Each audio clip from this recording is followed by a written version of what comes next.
ओम नमो भगवते वासुदेवाय। ओम नमो भगवते वासुदेवाय। ओम नमो भगवते वासुदेवाय। ओम नमो भगवते वासुदेवाय। ओम नमो भगवते वासुदेवाय। ओम नमो भगवते वासुदेवाय।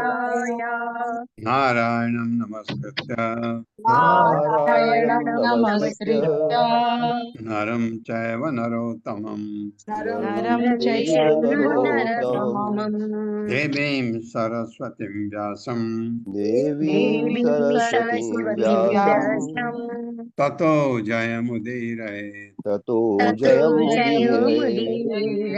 नष्टप्रायेषु भद्रेषु नष्टप्रायेषु भद्रेषु नित्यं भागवत सेवया नित्यं भागवत सेवया भगवते उत्तम श्लोके भगवति श्लोके भक्तिर्भवति नैष्ठिकी। भक्तिर्भवति नैष्ठिकी। हरे कृष्णा, आप सबका स्वागत है। हरे कृष्णा प्रभु जी, दंडवत प्रणाम। प्रभु जी हाँ। दंडवत प्रणाम। एक तो आज एकादशी है, इसलिए एकादशी का वो गीत गाना है। एक बात 8:30 बजे स्मिता पानीग्राही माता जी हमको ज्वाइन करेंगी।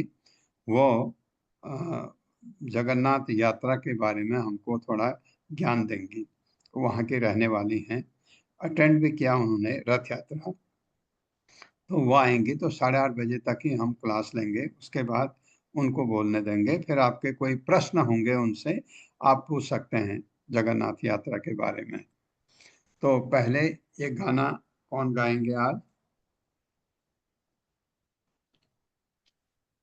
हरे कृष्णा।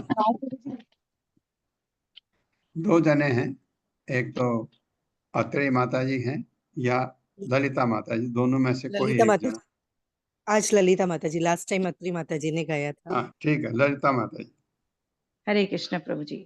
हरे कृष्ण, सभी को दंडवत प्रणाम। एकादशी कीर्तन। शुद्ध भक्त चरण रेणु भजन अनुकूल। शुद्ध भक्त चरण रेणु भजन अनुकूल। भकत सेवा परम सिद्धि प्रेमलति कर मूला। भकत सेवा परम सिद्धि प्रेमलति कर मूला। माधवती थी भकत जननी यतन पालन करी। माधवती थी भकत जननी यतन पालन करी। कृष्ण बसती बसती बली परम आदरवरी। कृष्ण वसति वसति बली परम आदरवरी। शुद्ध भकता चरण रेणु भजन अनुकूला। गौर आमर जी सब स्थाने करल भ्रमण रंगे। गौर आमर जी सब स्थाने करल भ्रमण रंगे।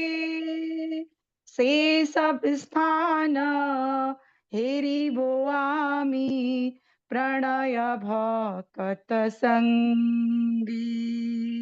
से सब स्थान हेरी बो आमी प्रणय भक्ति संगी। शुद्ध भकता चरण रेणु भजन अनुकूला। मृदंग वाद्य सुनीते मन अवसर सदा याचे।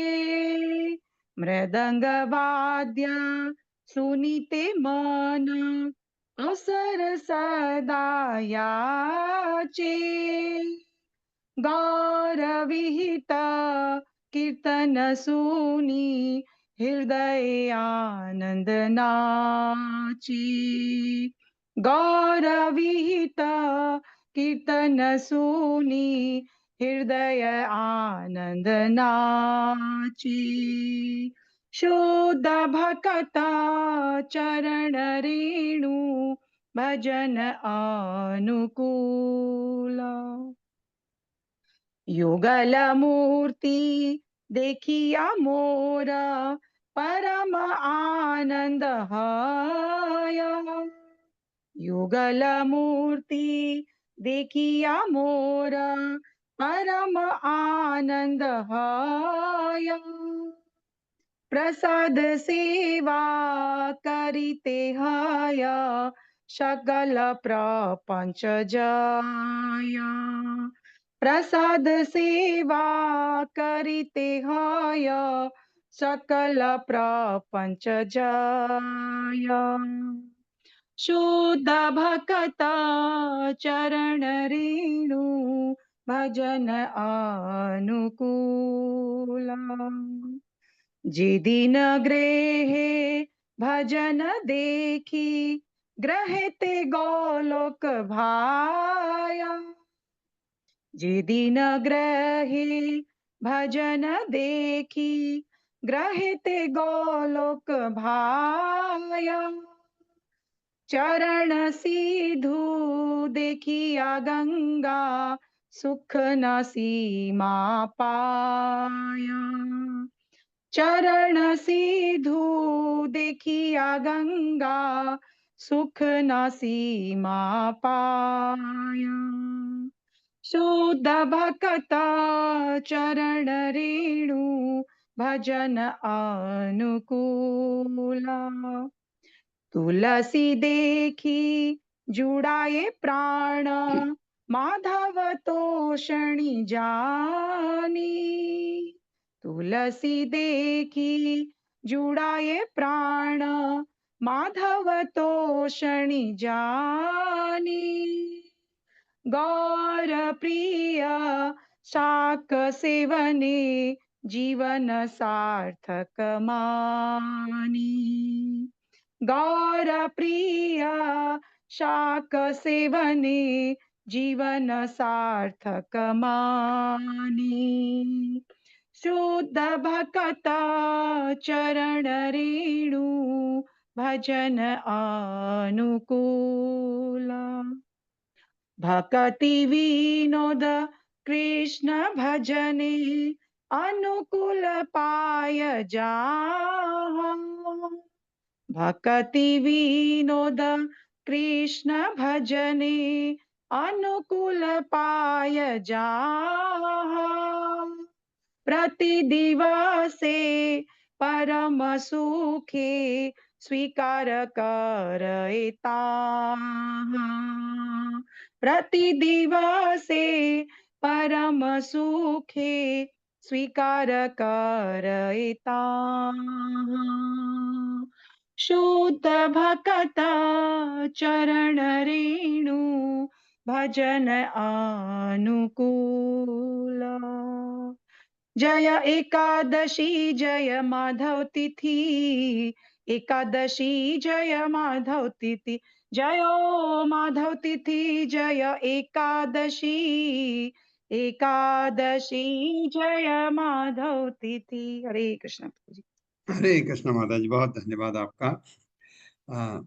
एक हर्षा माता जी, कृष्णा रॉय माता जी भी गाती हैं ना?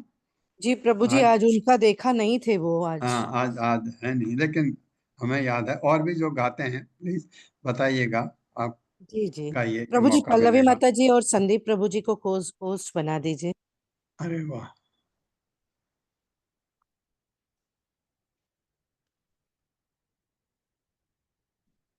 पल्लवी माता जी जल्दी आ गई आज, बहुत अच्छी बात।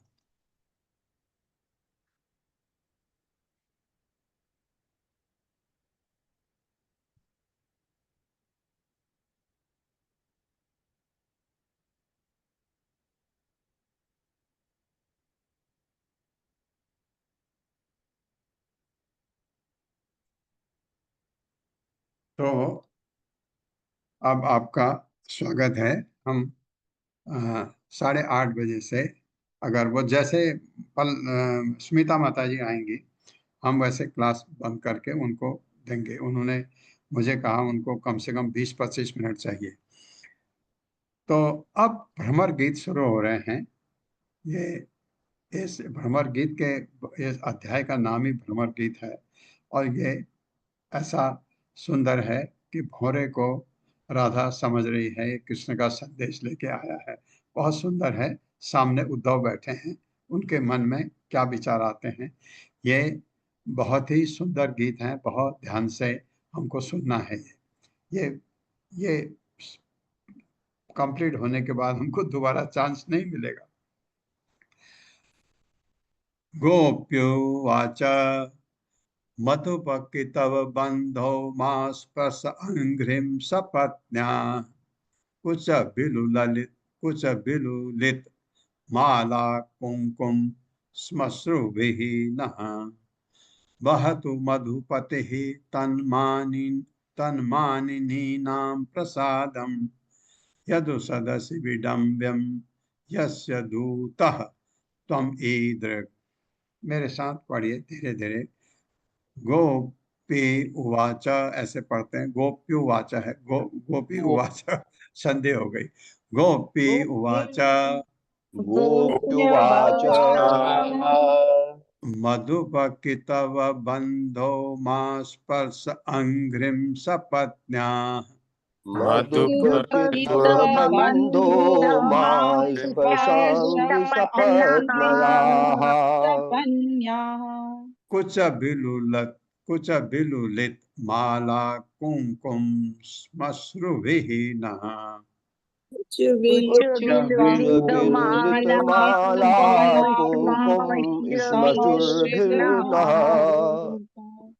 वहतु मधुपतिः तन्मानिनीनां प्रसादम् वहतु मधुपतिः तन्मानिनीनां प्रसादम् यदु सदसि विडम्ब्यं यस्य दूतः त्वम् ईदृक्।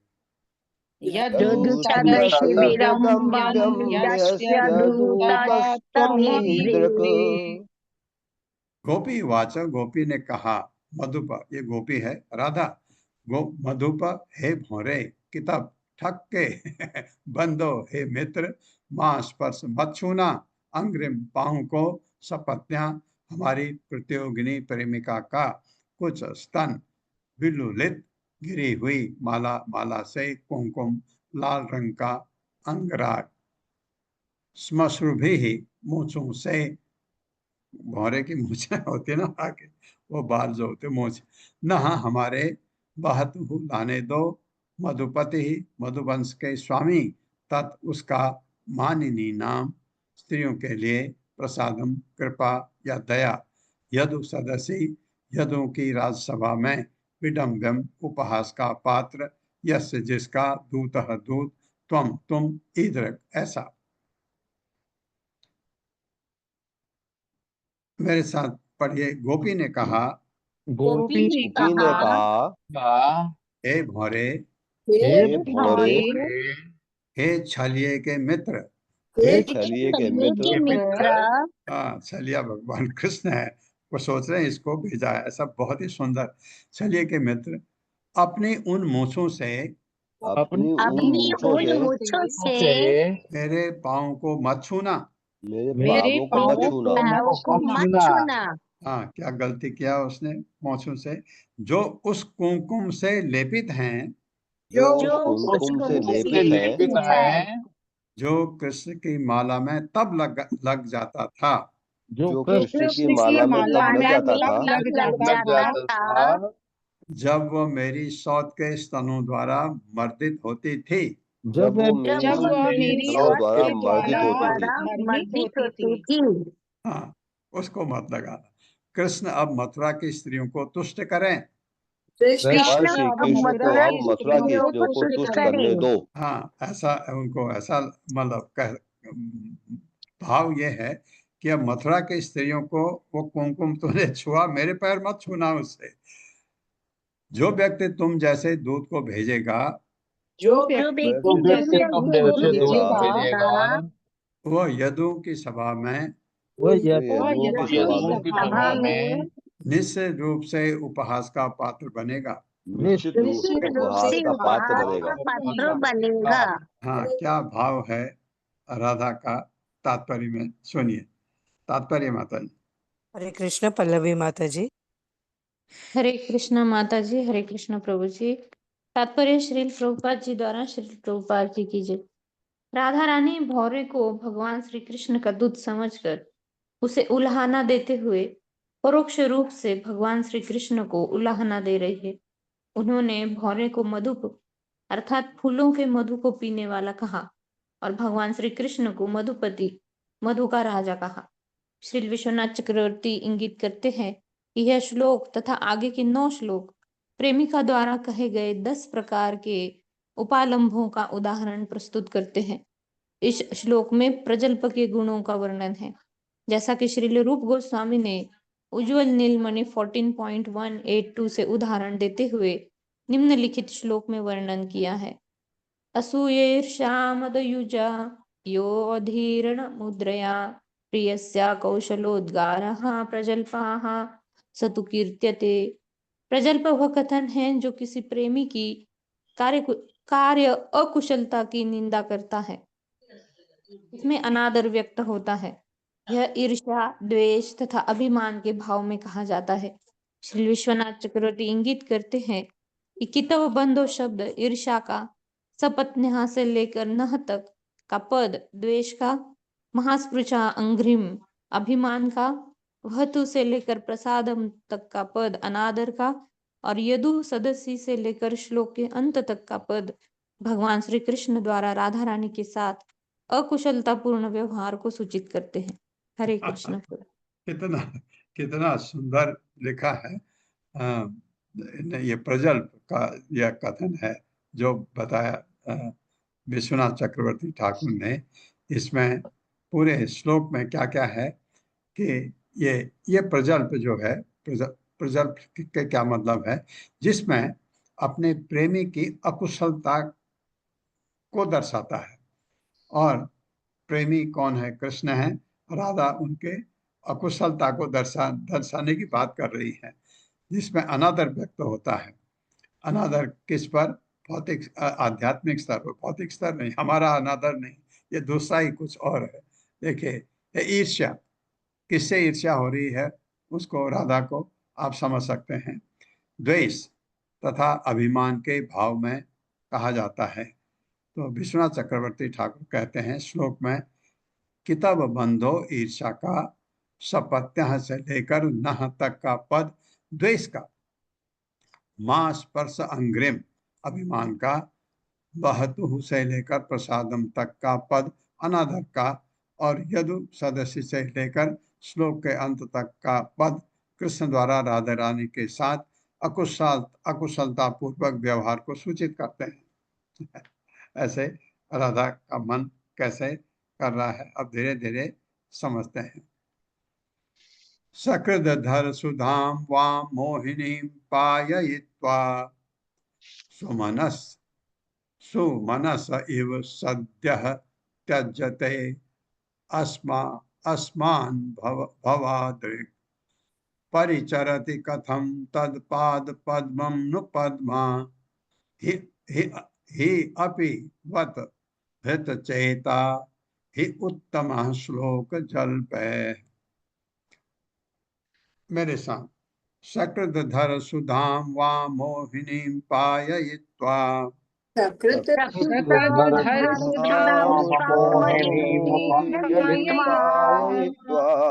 सुमनस इव सद्यः त्यजे अस्मान् भवादृक् सुमनस इव सद्यः त्यजते समान भवादृक् परिचरति कथं तत्पाद पद्मं नु पद्मा परिचरति कथं तत्पाद पद्मं नु पुद्या हि अपि बत हृतचेता हि उत्तमः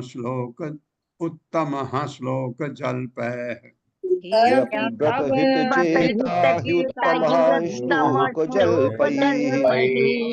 सकृत एक बार अधर होठों का सुधाम अमृत स्वाम अपने मोहिनी मोहते हुए पायित्वा पिलाकर सुमनसा फूल इव सदृश सद्य एकाएक त्यजे परित्याग कर दिया, अस्मान हमको, भवादृक तुम्हारी तरह, परिचरति सेवा करता है, कथम क्यों, तत् उसका, पद्मम चरण कमल नो मुझे आश्चर्य होता है, पद्मा लक्ष्मी ही अपि निस्संदेह, क्योंकि वत हाय हृत चुराया गया, चेता उसका मन ही निश्चय ही। उत्तम श्लोक कृष्ण के जल पे झूठे वचनों से उद्गार निकालने का उनका मन है। सामने उद्धव बैठे हैं। मेरे साथ पढ़िए। केवल एक बार अपने होठों का केवल एक बार अपने होठों का मोहक अमृत पिलाकर, मोहक अमृत पिलाकर, कहाँ पिलाया ये अमृत? रास नृत्य में पिलाकर कृष्ण ने सहसा भगवान श्री कृष्ण ने सहसा उसी तरह हमारा परित्याग कर दिया है, उसी तरह हमारा परित्याग कर दिया है। जिस तरह तुम किसी फूल को जिस तरह तुम किसी फूल को तुरंत छोड़ देते हो, तुरंत छोड़ देते हो। हाँ, और एक फूल में बैठता है, मधु लेता है, दूसरे में चला जाता है, पहले फूल को भूल जाता है। ये कह रहे हैं, वर्णन बड़ा जबरदस्त है। तो फिर यह कैसे संभव है कि देवी पद्मा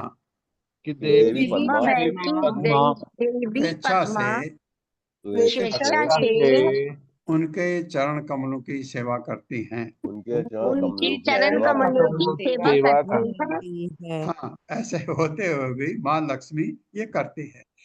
हाय, इसका उत्तर यही हो सकता है कि इसका उत्तर यही हो सकता है कि उनका चित्त माँ लक्ष्मी का उनके छल पूर्ण शब्दों द्वारा, यानी कृष्ण के छल पूर्ण शब्दों द्वारा चुरा लिया गया है। हाँ, यह जो कहा है वही चीज अपने पर लागू होती है उनके गोपियों के। तात्पर्य माता जी। हरे कृष्णा सुमध्या माता जी। हरे कृष्णा प्रभु जी, सादर प्रणाम माता जी, प्रणाम। शील प्रभुपाद जी की जय। तात्पर्य शील प्रभुपाद जी द्वारा।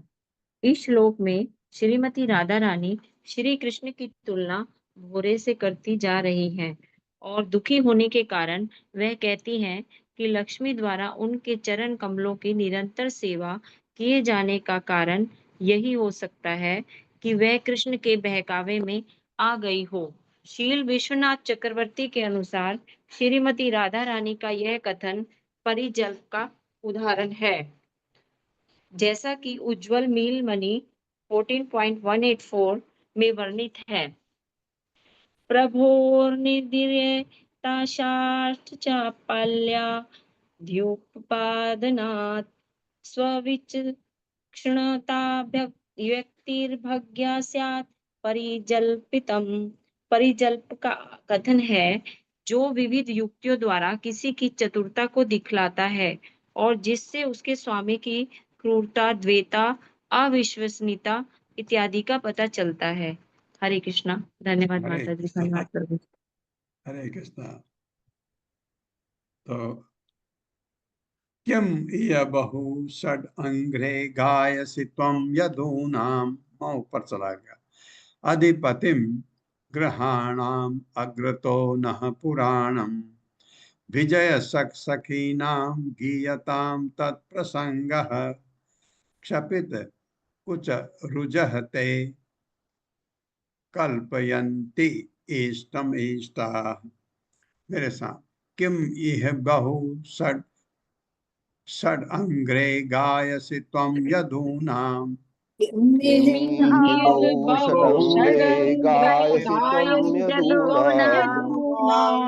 अधिपतिम ग्रहाणाम अग्रतो नः पुराणम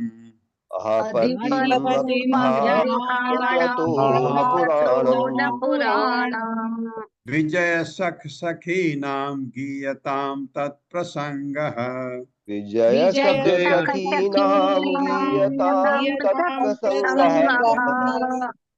क्षपित कुच रुजहते कल्पयन्ति इष्टम इष्टा।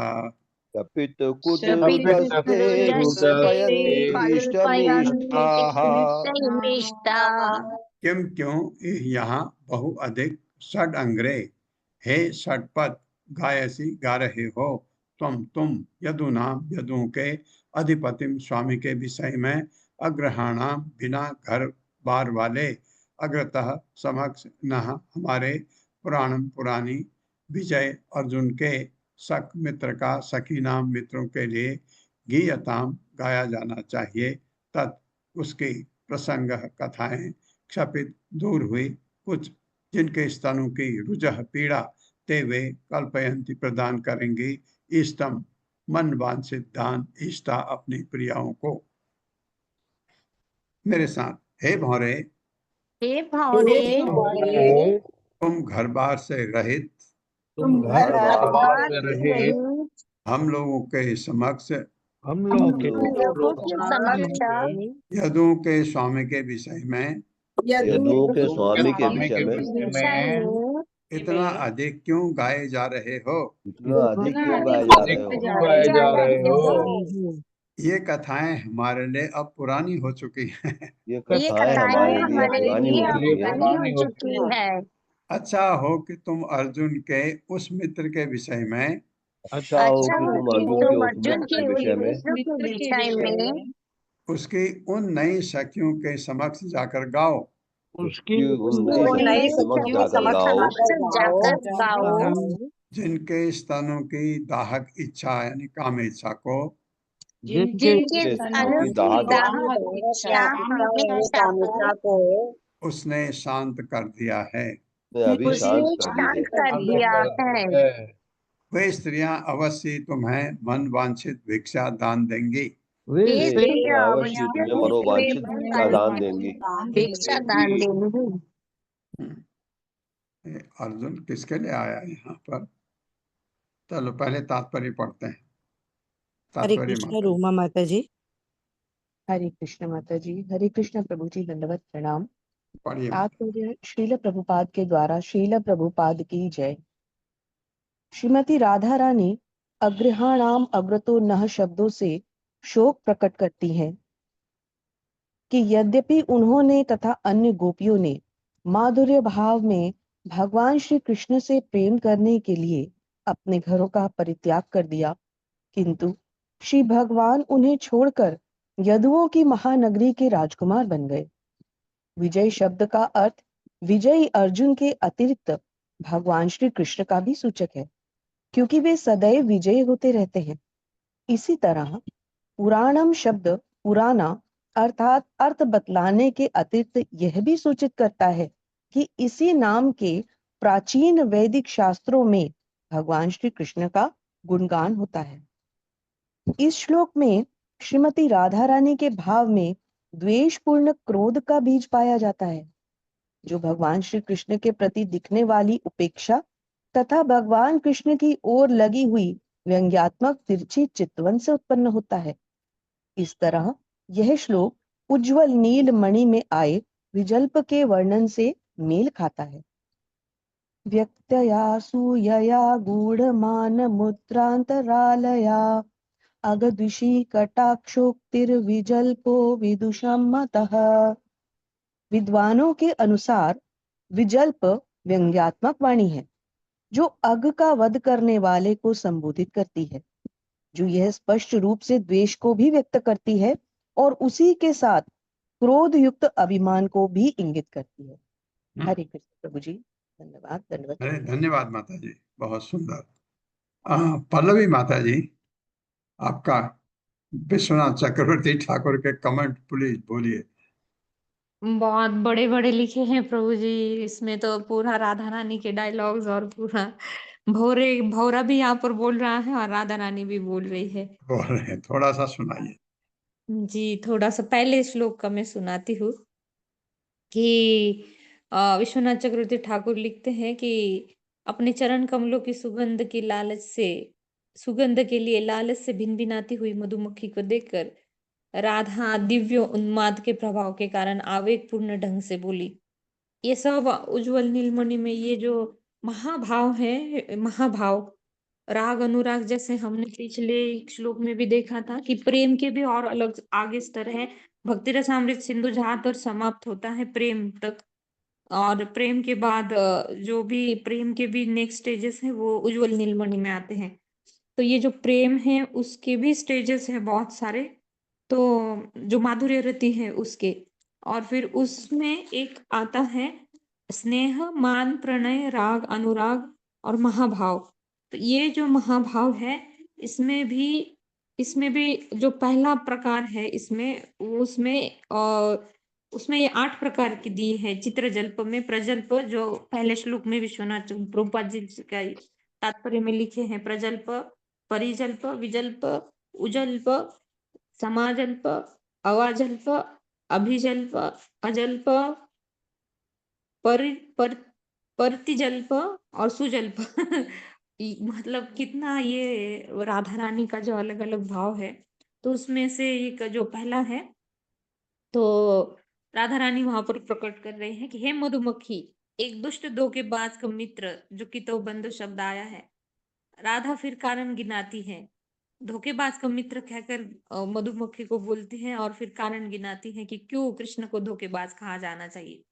कृष्ण ने कहा कि मेरे लिए तुम सभी ने प्रेममय आकर्षण से भरकर यहाँ आने के लिए सब कुछ त्याग दिया, फिर भी मैंने तुम्हें त्याग दिया। तो मेरे द्वारा किए गए जो 32 चैप्टर में हमने देखा था कि भगवान बोलते थे कि तुमने मेरे लिए जो किया है उसका ऋण मैं कभी नहीं चुका सकता, फिर भी मैं तुम्हें छोड़कर चला गया तो मुझे क्षमा कर दो। कृष्ण ने ये भी कहा था कि तुम लोगों ने सर्वोच्च आकर्षण के साथ अपने आप को मेरे सामने आत्मसमर्पण कर दिया है, तुम्हारा बदला चुकाना असंभव है। असंभव।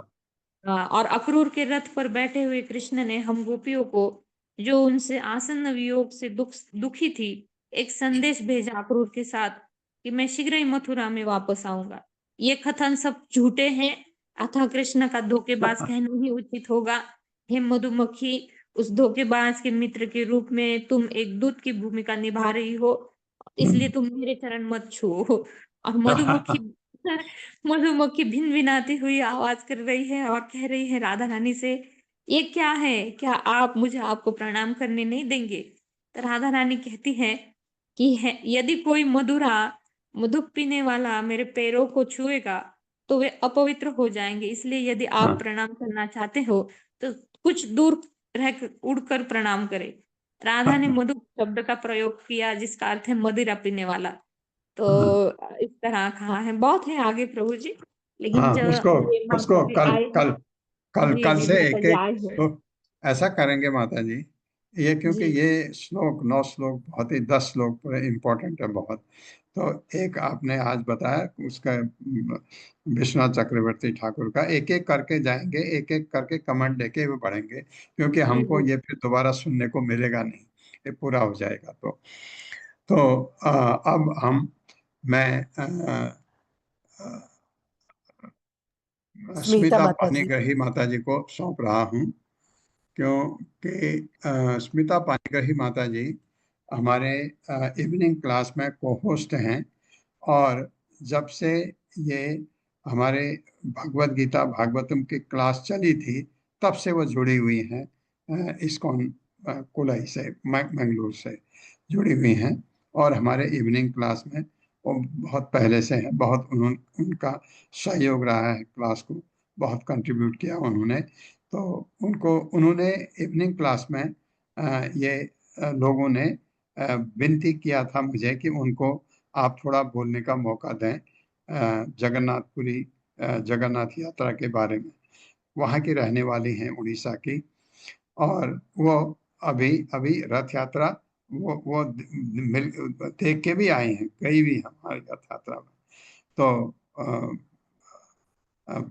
स्मिता माता जी, आपका बहुत स्वागत है। कृपया कृष्ण प्रभु अब जी, मैं दंडवत प्रणाम। आपको सौंप रहा हूँ। जी स्वागत है प्रभु, माता जी, हरि बोल। हरे हरे कृष्ण कृष्ण। माता जी, हरे कृष्ण। हरे कृष्ण प्रभु जी, दंडवत प्रणाम। यहाँ उपस्थित सभी भक्तों को सादर प्रणाम।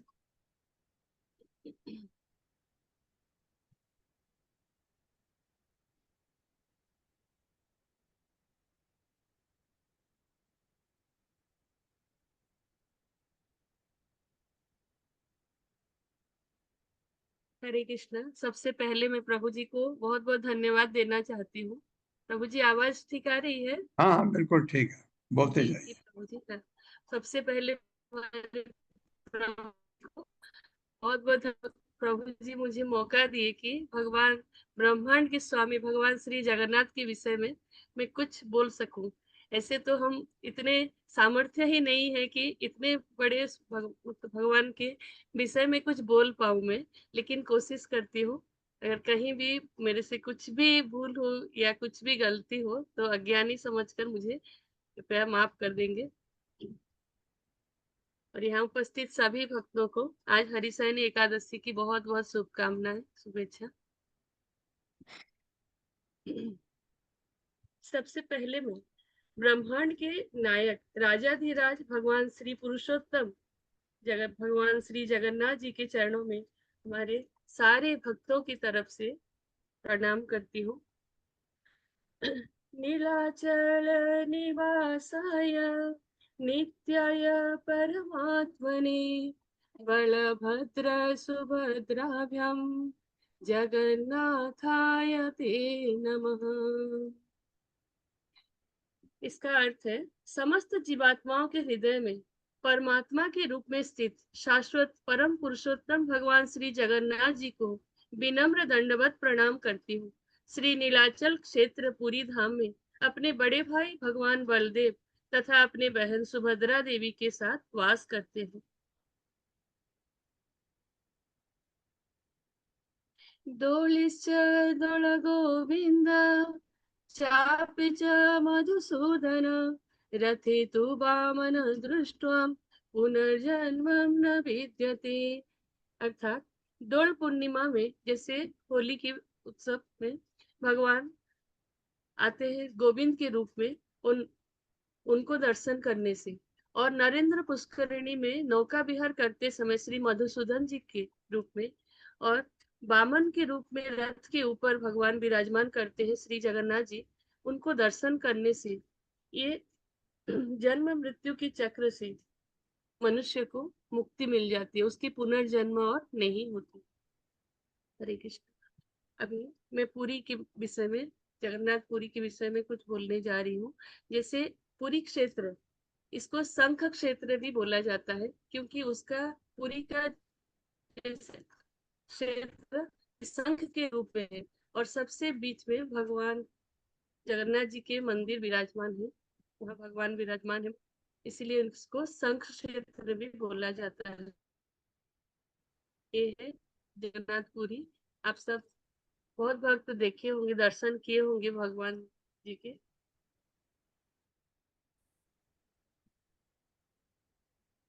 और मैं सबसे पहले बोलना चाहूंगी कि रथ यात्रा क्यों होती है, और भगवान 9 दिन के लिए, क्योंकि दूसरा कहीं भी भगवान जा सकते हैं, लेकिन गुंडीचा मंदिर में क्यों जाते हैं 9 दिन के लिए, और ये गुंडीचा है कौन, इसके विषय में पहले आप लोग को बोलना चाहूंगी। रथ यात्रा होती है आषाढ़ आषाढ़ शुक्ल पक्ष द्वितीया के दिन, और इस दिन इसीलिए रथ यात्रा होती है और भगवान इसीलिए बाहर आते हैं अपने भक्तों को दर्शन देने के लिए कि ऐसे साल भर बहुत सारे ऐसे भक्त हैं जिनको कि मंदिर में प्रवेश की अनुमति नहीं है, जैसे फॉरेनर थे और दूसरे मतलब छोटे कास्ट के लोग, उनको मंदिर में प्रवेश का अनुमति नहीं है। और ऐसे हुआ था कि इंदिरा गांधी जब प्रधानमंत्री थे वो भी दर्शन करने आए थे, उनको भी प्रवेश का अनुमति नहीं था क्योंकि वो मुस्लिम से शादी किए थे, इसलिए उनको भी मंदिर के अंदर प्रवेश नहीं कर दिया गया।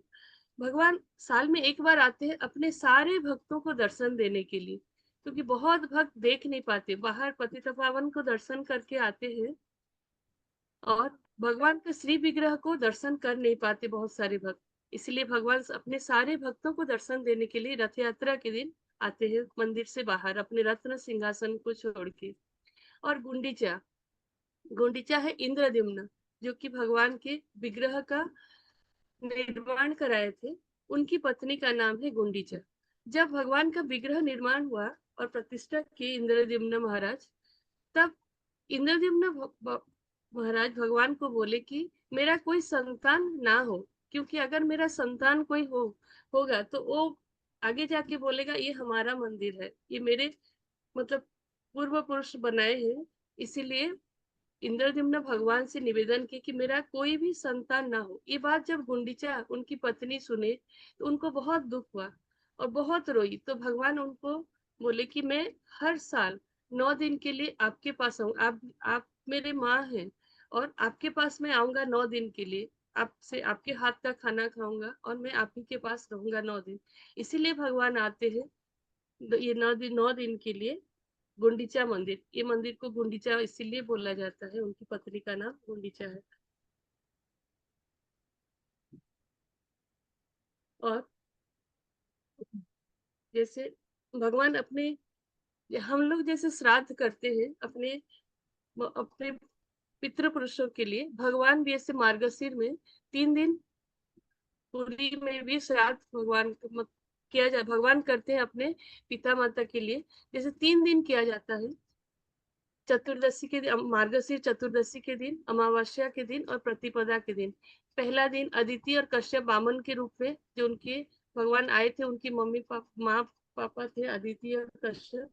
और द्वितीय दिन दशरथ और कौशल्या जी के लिए, और नंद यशोदा देवकी वसुदेव और इंद्रद्युम्न और गुंडीचा माँ के लिए 3 दिन भगवान श्राद्ध करते हैं।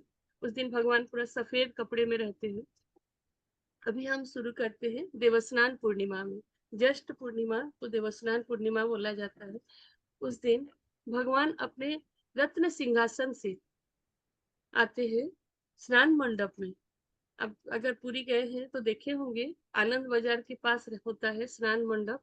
वहीं पर भगवान को पहंडी करके, पहंडी मतलब भगवान अपने भक्तों के कंधे में झूल झूल के आते हैं, उसको पहंडी बोला जाता है।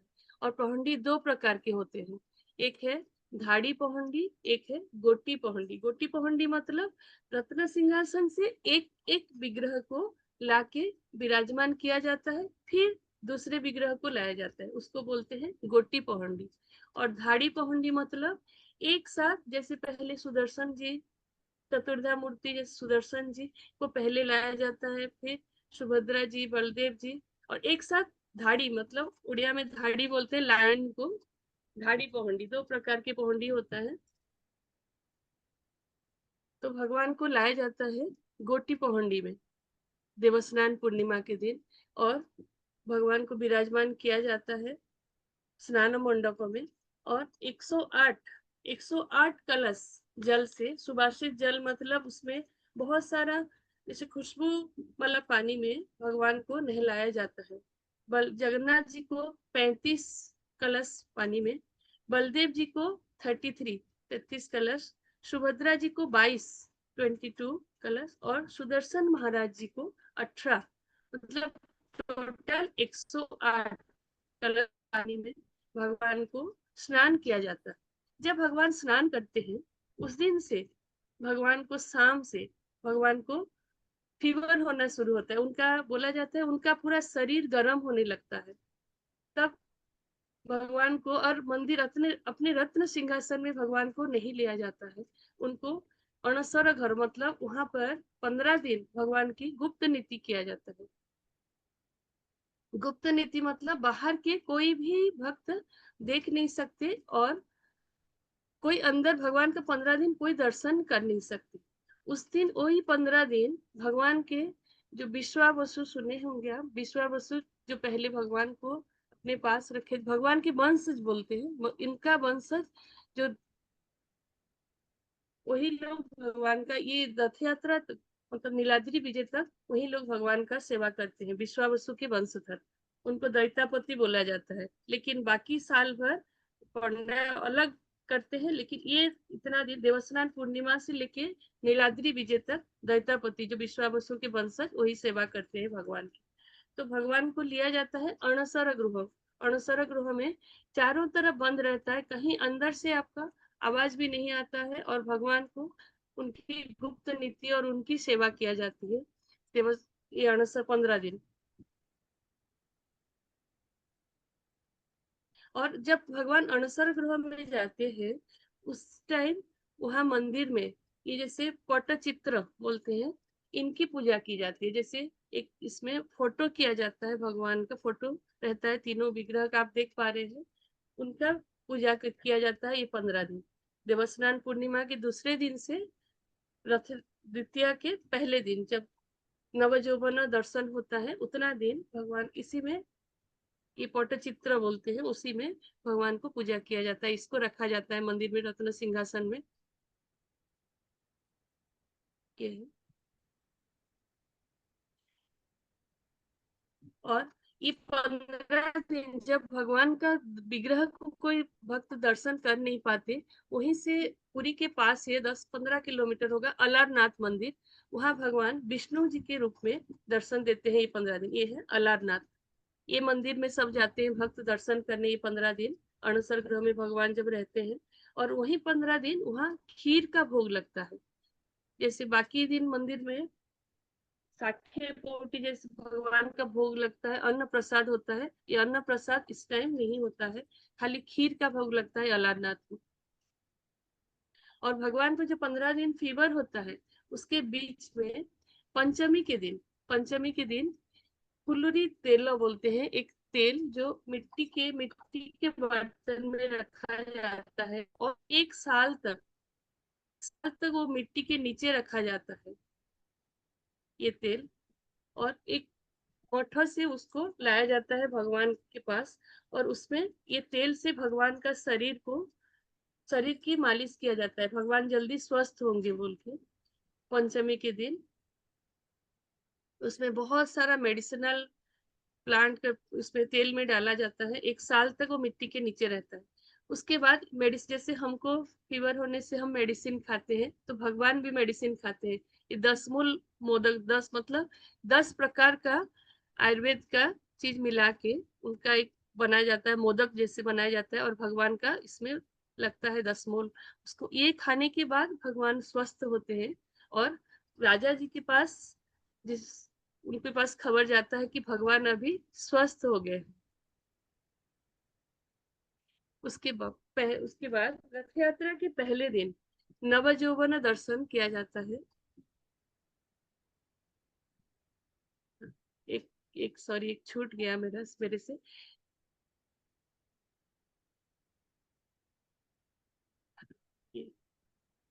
जब देवस्नान पूर्णिमा के दिन शाम को भगवान को हाथी वेश में सजाया जाता है। ये हाथी वेश में भगवान को सजाया जाता है, उसका भी एक कारण है कि एक बार महाराष्ट्र के एक भक्त, उनका नाम है गणपति भट्ट, वो आए थे भगवान को दर्शन करने। उनके मन में था कि भगवान गणपति को ही वो अपना ब्रह्म मानते थे और वो कोई भगवान को नहीं जानते थे। तो वो बहुत भक्तों से सुने थे भगवान जगन्नाथ जी के विषय में, उनकी महिमा के विषय में। तो एक बार वो निश्चय किए कि मैं भी जाऊंगा एक बार पुरी और भगवान को दर्शन करूंगा। जब आए पुरी तब अपने, क्योंकि उनके दिमाग में उनके आराध्य थे खाली गणपति, तो भगवान जगन्नाथ जी को गणपति के रूप में उनको दर्शन दिए भगवान जगन्नाथ। तो उसी भक्त की बात को रखने के लिए भगवान हर साल देवस्नान पूर्णिमा के दिन शाम को गजानन मतलब हाथी वेश में भगवान को सजाया जाता है। और भगवान जो ये 15 दिन बीमार पड़ते हैं वो भी अपने भक्त के लिए, क्योंकि भगवान जगन्नाथ भावग्राही है, अपने भक्त वत्सल भगवान है, वो अपने भक्त के लिए कुछ भी कर सकते हैं। तो उनके भक्त का नाम था माधव दास। तो एक बार वो माधव दास बहुत बीमार पड़े, भगवान की जगन्नाथ जी के बहुत बड़े भक्त थे, तो उनके कोई नहीं थे उनके, तो वो अकेले रहते थे। एक बार वो बहुत बीमार पड़े, जब बीमार पड़े तो भगवान जगन्नाथ खुद आए उनका सेवा करने के लिए। जब उनको थोड़ा अच्छा लगा माधव दास को, तो देखिए वो अपना आराध्य को पहचान लिए और बोले कि भगवान आप आए हैं मेरा सेवा करने के लिए, आप किसी को भी तो भेज सकते थे। तो भगवान जगन्नाथ बोले कि तुम मेरा इतना सेवा करते हो, इतना बड़े भक्त हो, तो मैं कैसे तुम्हारे पास नहीं आऊं। तो माधव दास बोले कि आप ब्रह्मांड के स्वामी हैं, अगर आप चाहते तो मेरा इतना जो मैं बीमार हूँ और मेरा जैसे कष्ट भी आप हर सकते, मतलब दूर कर सकते थे आप चाहते तो भगवान जगन्नाथ जी बोले कि मैं मेरा भक्त के लिए कुछ भी कर सकता हूँ और मैं आप तुम्हारा कष्ट दूर कर सकता हूँ, लेकिन इसको भोगने के लिए तुम तुम्हें फिर दोबारा जन्म लेना पड़ेगा, क्योंकि हमारा जो प्रारब्ध है हमको उसको भोगना ही पड़ेगा। और अगर हम भगवान की भक्ति करेंगे तो हमारा जो प्रारब्ध, हम उससे जितना हमको कष्ट भोगना है वो हमारा कम हो सकता है, लेकिन पूरा नहीं कर सकता। तो भगवान जगन्नाथ जी अपने भक्त को, माधव दास को बोले, जो तुम्हारा और 15 दिन है कष्ट भोगने का, जो तुम्हारा प्रारब्ध है, लेकिन ये 15 दिन तुम्हारे लिए मैं ले जाता हूँ, तुम्हारा कष्ट मैं अपने ऊपर ले जाता हूँ। तो ये 15 दिन भगवान अपने भक्त माधव दास का जो कष्ट है वो भगवान अपने अपने ऊपर ले गए हैं, और इसीलिए 15 दिन भगवान बीमार पड़ते हैं। ये बीमार होने की कथा है ना। हाँ, यही बहुत अच्छा आपने समझाया। हरे कृष्णा। जी प्रभु जी। उसके बाद अनसर में ये खीर का भोग, पड़ा ये भी भोग लगता है, खीर लगता है। और भगवान को लिक्विड फूड, जैसे हम लोग को तबीयत खराब होने से हम हैवी चीज नहीं खाते हैं, तो ऐसे ही भगवान को केला, दूध उसमें चटक के उसको पड़ा बोलते हैं, उसको भोग लगता है। भगवान को लिक्विड वाला चीज दिया जाता है भगवान को खाने के लिए। उसके बाद रथ यात्रा के पहला दिन नवयौवन दर्शन होते हैं। भगवान जब स्वस्थ होते हैं तब भगवान रथ जाने के लिए, तो अपने मौसी घर जाने के लिए भगवान रेडी होते हैं। और उस दिन, पहले दिन, रथ यात्रा के पहले दिन भगवान को दर्शन देते हैं अपने भक्त को। नवयौवन दर्शन बोला जाता है। उस दिन भगवान पूरा लगता है। उसी दिन फिर जो षठ्य पोटी भोग लगता है मंदिर में।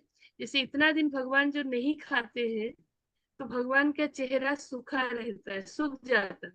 तो उस दिन भगवान को बहुत प्रकार का चीज खाने के लिए भोग लगता है, भगवान को दिया जाता है, कि भगवान जल्दी स्वस्थ हो और दूसरे दिन अपने भक्त को आए दर्शन देने के लिए। और जैसे भगवान खा लेते हैं, मैं ये सुनी थी अणुसर ग्रह का जो नीति के विषय में, जब भगवान इतने सारे भोग, इतने प्रकार का व्यंजन भगवान को दिया जाता है रथ यात्रा के पहले दिन, जैसे भगवान खा ले, भोग लगते हैं, भगवान का चेहरा अलग ही दिखता है। मतलब उनके चेहरे में एक तेज आ जाता है। जैसे वो बीमार थे, कुछ नहीं खा रहे थे 15 दिन, बोला जाता है पुरी में भगवान खाने के लिए पुरी आते हैं भगवान दिन भर में। ये नवयौवन दर्शन अपने भक्त को देते हैं रथ यात्रा के पहले दिन। उसके बाद आषाढ़ आषाढ़ शुक्ल पक्ष द्वितीया के दिन रथ यात्रा अनुष्ठित होता है। उस दिन भगवान अपने रत्न सिंहासन से आते हैं रथ के ऊपर। तीनों रथ का नाम है नंदी घोष। भगवान जगन्नाथ जी का है। उसका कलर है, जो कपड़ा ऊपर लगता है, येलो और रेड कलर। दर्प दलन जिस भगवान माँ सुभद्रा जी का है, वो ब्लैक कलर और रेड कलर का होता है, कपड़ा लगता है उसमें। और तालध्वज, बलदेव जी का रथ का नाम है तालध्वज, उसमें ग्रीन कलर और रेड कलर का कपड़ा लगता है। और सुदर्शन जी बैठते हैं सुभद्रा जी के पास।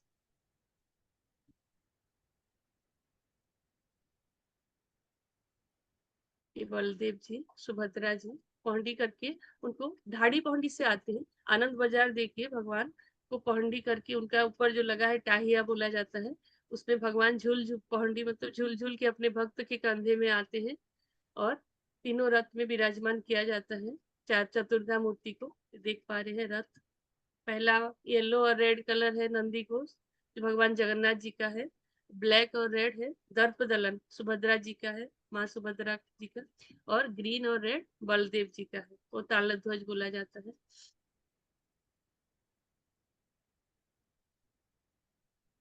रथ यात्रा, हाँ, रथ यात्रा में जब भगवान विग्रह, चार चतुर्धा मूर्ति को रथ के ऊपर विराजमान होते हैं, उसके बाद गजपति महाराज आते हैं। छेरा पहरा बोलते हैं, मतलब झाड़ू करते हैं मंदिर को।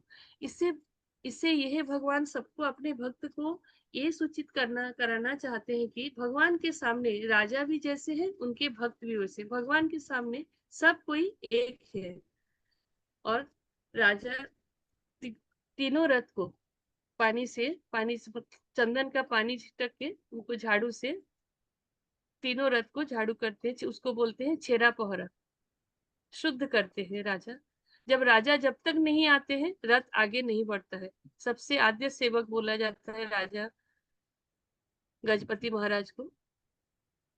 उसके बाद तीनों रथ को खींच के लिया जाता है मौसी जी के मंदिर में, गुंडीचा मंदिर में।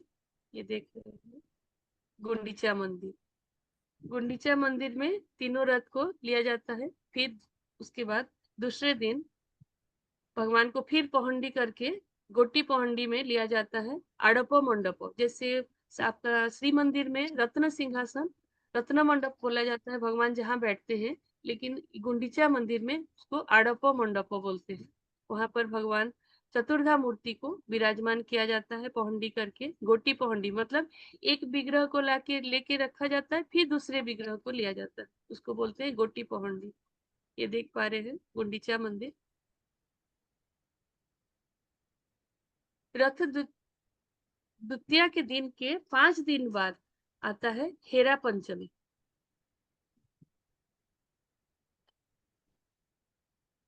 हेरा पंचमी, हेरा पंचमी मतलब इस एकादशी के दिन रुक्मिणी विवाह होता है।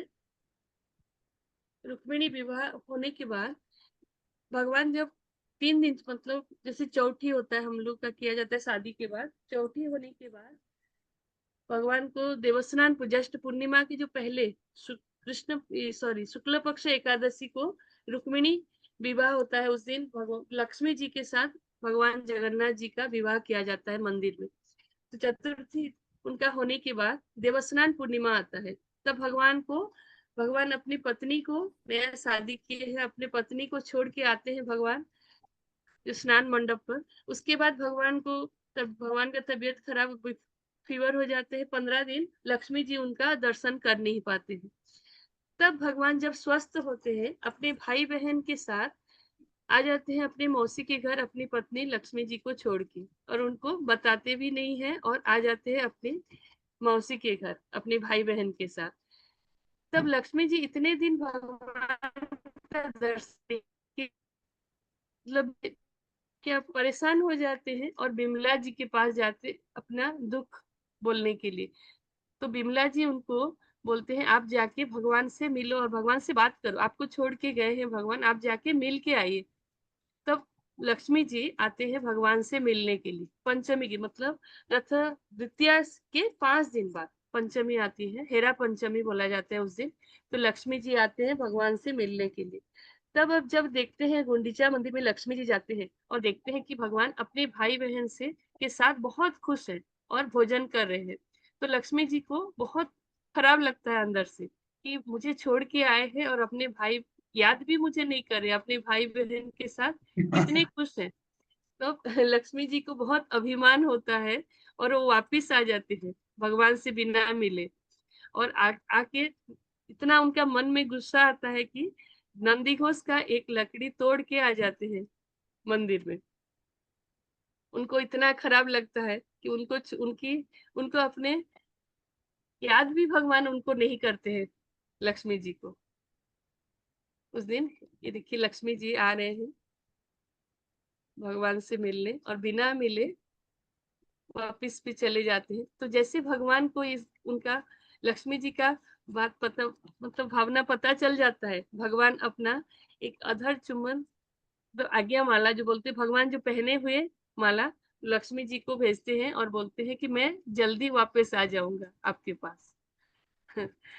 और उसी दिन दूसरे दिन भगवान आज्ञा देते हैं अपने तीनों रथ को कि मंदिर की तरफ मतलब दक्षिण मोड़ साउथ मोड़, जैसे गुंडीचा मंदिर की तरफ रथ रहता है उस दिन दूसरे दिन हेरा पंचमी के दूसरे दिन तीनों रथ को श्री मंदिर की तरफ किया जाता है। मतलब भगवान तैयार होते हैं वापस जाने के लिए अपने श्री मंदिर लक्ष्मी जी के पास।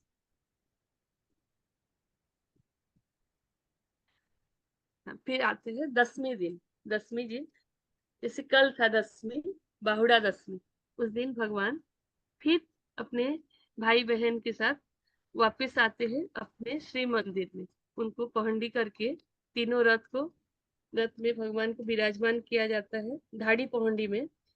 धाड़ी पहंडी मतलब एक साथ एक चारों चतुर्थ मूर्ति आते हैं, सुदर्शन जी सुभद्रा जी, बलदेव जी और भगवान जगन्नाथ जी आते हैं, अपने रथ में विराजमान करते हैं और रथ को खींच के लिया जाता है मंदिर के पास। लेकिन मंदिर में तालध्वज और दर्पदलन रथ पहले आते हैं श्री मंदिर के सामने, जो अरुण स्तंभ के सामने रखा जाता है, और भगवान जगन्नाथ जी का रथ रोक दिया जाता है गजपति महाराज के घर के सामने, उनके श्री नहर बोलते हैं, उनके सामने जब रख दिया जाता है।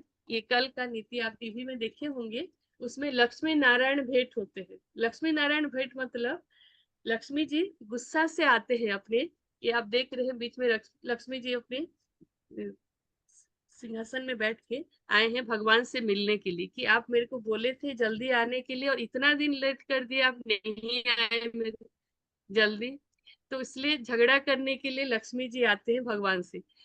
तो भगवान पूरा क्या बोलते हैं, जैसे पत्नी गुस्सा करने वाली है तो भगवान पूरे टेंशन में हो जाते हैं और चेहरा भगवान का सूख जाता है।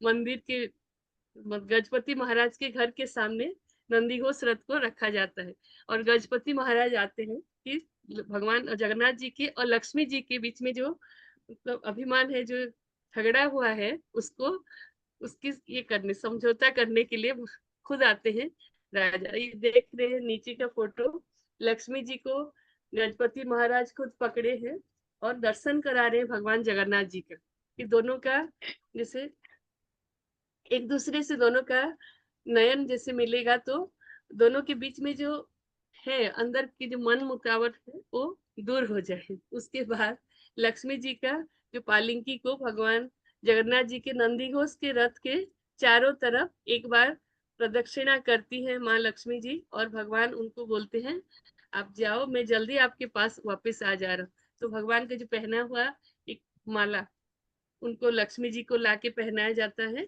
फिर लक्ष्मी जी खुशी से आते हैं अपने मंदिर वापस। ये कल हुआ था शाम को। फिर नंदी घोष को रथ को खींच के लिया जाता है मंदिर, अरुण स्तंभ के सामने तीनों रथ को रखा जाता है। अभी भगवान 4 दिन और रहेंगे रथ में। आज है देवस हरिशयन एकादशी दिवस, जो सुना बेस, उसमें भगवान को रथ के ऊपर उनको राजाधिराज बेस, राजाधिराज मतलब भगवान को पूरा स्वर्ण अलंकार से सुसज्जित किया जाता है। चतुर्धा मूर्ति को, तीनों मूर्ति को, सुदर्शन जी को तो नहीं किया जाता है। और साल भर में 5 बार भगवान ये सुनावेश होते हैं। सुनावे मतलब स्वर्ण अलंकार से सुसज्जित होते हैं। एक है पौष पूर्णिमा के दिन, दूसरा है दोल पूर्णिमा जो होली के पहले दिन आता है पूर्णिमा के दिन, और आज है बाहुड़ा एकादशी, हरिशयन एकादशी, और विजयादशमी दशहरा में जो विजयादशमी के दिन, और कार्तिक पूर्णिमा। ये 5 दिन भगवान को स्वर्ण अलंकार से सुसज्जित किया जाता है। एक दिन जो है बाहुड़ा एकादशी जो आज है, उस दिन भगवान बाहर मंदिर से बाहर रथ के ऊपर भगवान को राजाधिराज वेश में सजाया जाता है, और बाकी 4 दिन मंदिर स्वर्ण रत्न सिंहासन में भगवान को सुसज्जित किया जाता है इस स्वर्ण अलंकार से। देख पा रहे हैं उस दिन भगवान बोलते हैं कि मेरे पास भी सब कुछ है, लेकिन मैं भी एक साधारण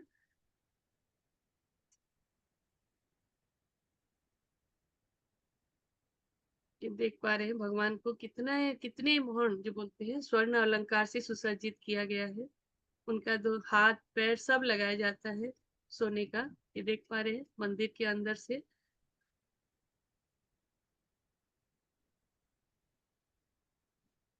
हाँ, उसके बाद आज एकादशी के बाद कल और एक नीति होगा रथ के ऊपर, अधरपणा बोलते हैं। अधर ओडिया में अधर मतलब जो होठ, हमारा लिप्स।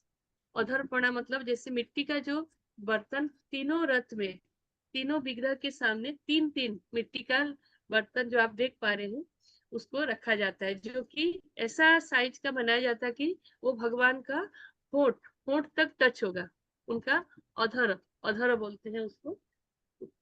ये नीति इसीलिए किया जाता है कि रथ में भगवान को दर्शन करने के लिए सारे देव देवी देवता गंधर्व किन्नर राक्षस आपका भूत प्रेत सब कोई आते हैं भगवान का दर्शन करने के लिए। तो वो लोग कोई जैसे भूत प्रेत उनको कभी भगवान का वो भी दर्शन कर नहीं पाते, तो उनको भी दर्शन करने के लिए आते हैं। और रथ के ऊपर सारे देवी देवता, बहुत सारे देवी देवता भी रहते हैं। तो ये जो इसमें दूध छेना बहुत सारा चीज इसमें मिलाया जाता है, ये बर्तन में भर्ती करके भगवान का होठ तक वो लगता है, और प्रसाद लगने के बाद इसको तोड़ दिया जाता है। इसको कोई मनुष्य इसको ग्रहण नहीं करता। ये रथ में जितने देवी देवता का भूत प्रेत सब इसका भगवान का प्रसाद पाके सब अपने अपने जगह में वापस जाते हैं, अपने अपने स्थान में। देखते हैं भोग लगने के बाद इसको तोड़ दिया जाता है, और सारे देवी देवता भूत प्रेत सब कोई भगवान का प्रसाद पाते हैं, और भूत प्रेत को मोक्ष मिल जाता है ये प्रसाद पाके, और अपने अपने जगह में वापस चले जाते हैं। उसके बाद लास्ट नीति है आपका नीलाद्री विजय। उसके दूसरे दिन चतुर्दशी के दिन, आज है एकादशी, कल द्वादशी, त्रयोदशी के दिन नीलाद्री विजय, मतलब भगवान अपने रत्न सिंहासन में विराजमान करते हैं। तब जब विराजमान करने से पहले बलदेव जी और सुभद्रा जी को अंदर उनको पहुंडी करके लिया जाता है, लेकिन भगवान जगन्नाथ जी को लक्ष्मी जी अंदर जाने नहीं देते हैं कि आप इतना दिन मुझे बिना बोले अपने भाई बहन को लेके चले गए, मुझे साथ में लिए भी नहीं है बोल के अभिमान से लक्ष्मी जी दरवाजा बंद कर देते हैं। और जैसे दरवाजा बंद कर देते हैं, भगवान जगन्नाथ उनको मनाते हैं कि मैं आपके लिए साड़ी लाया हूँ, रसगुल्ला, उस दिन रसगुल्ला का भोग लगता है, और रसगुल्ला लेके आया हूँ, आप और गुस्सा मत हो आप बोल के उनको मनाते हैं भगवान जगन्नाथ जी। और उनको मनाने के बाद लक्ष्मी जी जब मानती हैं, उसके बाद दरवाजा खोलते हैं और भगवान अंदर प्रवेश करते हैं। ये देख रहे हैं नीलाद्री विजय के दिन रसगुल्ला का भोग, सब हर भक्त रसगुल्ला लेके आते हैं भगवान के पास। और लक्ष्मी जी आप देख रहे हैं ऊपर है एक चाहणी मंडप बोलते हैं, आनंद बाजार के पास चाहणी मंडप, मतलब लक्ष्मी जी वहां से ऊपर से अपने पालिंकी में बैठते हैं और भगवान जी को ऊपर से देखते हैं कि प्रभु जी, प्रभु आ रहे हैं कि नहीं, कितना देर प्रभु पहुंच गए हैं। ऊपर से भगवान को देखते हैं, उसको वो मंडप को बोलते हैं चाहणी मंडप। एक दूसरे को जगन्नाथ जी और लक्ष्मी जी एक दूसरे को वही देखते हैं। क्या आप देख पा रहे हैं नीचे लक्ष्मी जी और जगन्नाथ जी, नीलाद्री विजय। फिर भगवान अपने रत्न सिंहासन में आते हैं, और दूसरे दिन फिर भगवान को प्रतिष्ठा किया जाता है, और फिर 56 भोग का भोग लगता है नीलाद्री जी के दूसरे दिन। नीलाद्रो शंख मध्ये सततल कमले रत्न सिंहासनस्त्वं सर्वालंकारयुक्तं नवघन रुचिरं संस्थितं चाग्रजेन भद्राया वामभागे रथचरणयुतं ब्रह्मरुद्रेन्द्रवन्द्यं वेदानां सारमेवं सकलगुणयुतं ब्रह्मदारो स्मरामि। हरे कृष्णा, जय जगन्नाथ। धन्यवाद प्रभु जी। धन्यवाद माता जी, बहुत बहुत धन्यवाद आपका इतना समय देने के लिए। कहीं कहीं गलती होने से प्रभु जी क्षमा कर देंगे अज्ञानी समझकर। नहीं माता जी, नहीं बहुत ऐसा। सुंदर माता जी, बहुत सुंदर। हरी बोल माता जी, बहुत बहुत धन्यवाद, बहुत बहुत सुंदर। सुंदर माता जी, घर बैठे आपने वो पूरी रथ यात्रा की, आपने पूरी हमें यात्रा करवा दी। धन्यवाद हरि माता बोल, धन्यवाद माता जी। हरे जी, कृष्णा, धन्यवाद। बहुत बहुत धन्यवाद। हरे कृष्ण माता जी, धन्यवाद। आपने सजीव अनुभूति करा दी, सजीव अनुभूति। हरि बोल, हरि बोल, हरि बोल, हरि बोल। बहुत कृष्ण, बहुत बहुत धन्यवाद आपका। धन्यवाद आपको, धन्यवाद। हरे कृष्णा, सभी भक्तों को बहुत बहुत धन्यवाद प्रभु सुनने के जी लिए। आपका बहुत बहुत धन्यवाद, आपने माता जी को बुला के हम लोगों पर बड़ा धन्य कर दिया, हरि बोल, हरि बोल। धन्य कर दिया। एक्चुअली माता जी को मैं पिछले हफ्ते बुलाने वाला था संडे को, ये रथ यात्रा देखने चली गई, तो इन्होंने कहा मैं तो जगन्नाथपुरी जा रही हूँ, तो इसलिए इन्होंने सजेस्ट किया कि अगले एकादशी के दिन अच्छा रहेगा, मैं आऊंगी। बहुत धन्यवाद माता जी आपका। भगवान जगन्नाथ जी की जब इच्छा है तभी तो होगा। मेरा प्रभु जी, मेरा सौभाग्य है कि मैं यहाँ आपकी अनुमति से मैं आई और कुछ बोल पाई भगवान जगन्नाथ जी के विषय में। ये मेरा सौभाग्य है प्रभु जी। हाँ, ये तो है, ये तो उनकी कृपा तो चाहिए है। हरि बोल माता जी, बहुत हरि सही बोल। बोला। उनकी हरे बिना कृष्णा, आप कृपा से सबका हम बहुत बहुत हरे धन्यवाद है। कृष्णा हरे हरे कृष्णा प्रभु जी, दंडवत प्रणाम, हरे धन्यवाद। हरे धन्यवाद।